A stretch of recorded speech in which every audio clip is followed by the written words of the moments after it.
Box it, bin it, sort it. That's the new slogan for Niagara Region Waste Management.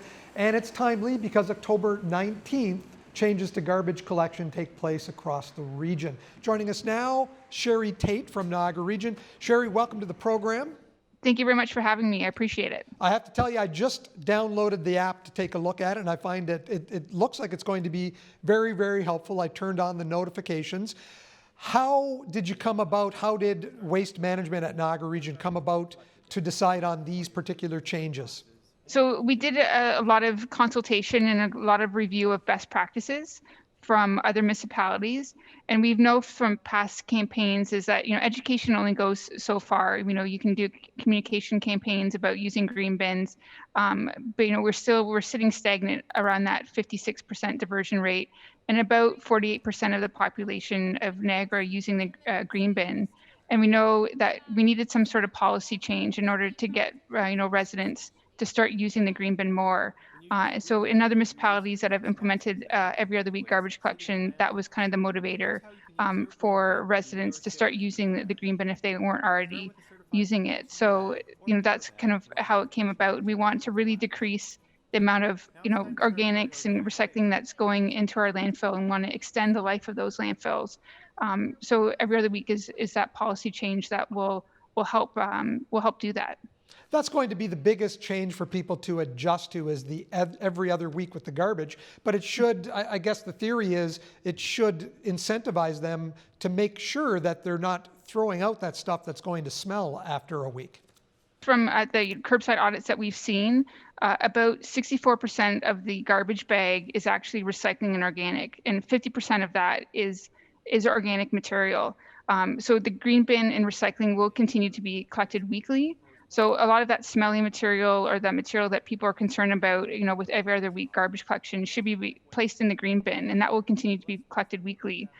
So, if residents adapt to that change and start to use their green bin on a regular basis and recycle as much as they can, we will see that decrease of material going into our landfills. We also have two new companies coming in on this new contract, GFL handling about half of the municipalities, Miller handling the other half. Is there any fear that they may face the same problems that Emterra did in the last few years with service?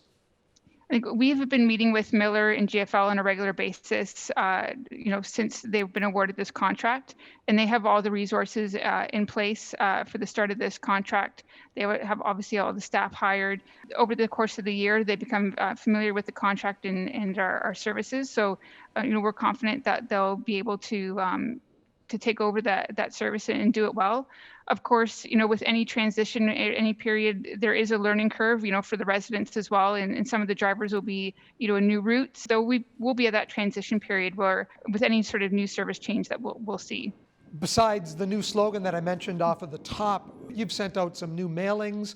The collection schedule has gone out. You've got the app that I mentioned. There's been some events for people to see safely the new trucks. How else have you gotten the word out?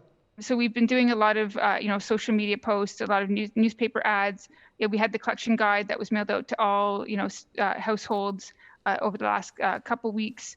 The app, like you said, is a really good tool as well for people that they can download, and not only can they see their collection schedule, but they can search, what goes where if they have any questions. And also, some of those media events, we were able to run and to attend some farmers markets as well. Safely doing that. And we've done some unstaffed booths and displays as well. We've had radio ads, billboards, and transit shelter ads. So we've tried to use a wide range of kind of avenues to try to get that message out. Despite all of that, I'm sure your staff is getting ready for fielding a lot of calls coming, maybe not October 19th, that first week, but certainly by the time the third week kicks in, I would imagine. Yeah, I think, with any sort of service level changes, we will see, increase in call and questions and comments about those changes. So, we'll have our full staff, on the road and answering phone calls as well, and also monitoring our social media sites as well, because we know that's another avenue that people will use to communicate with us. Sherry, thanks for joining us today, and good luck with the transition. Great, thank you.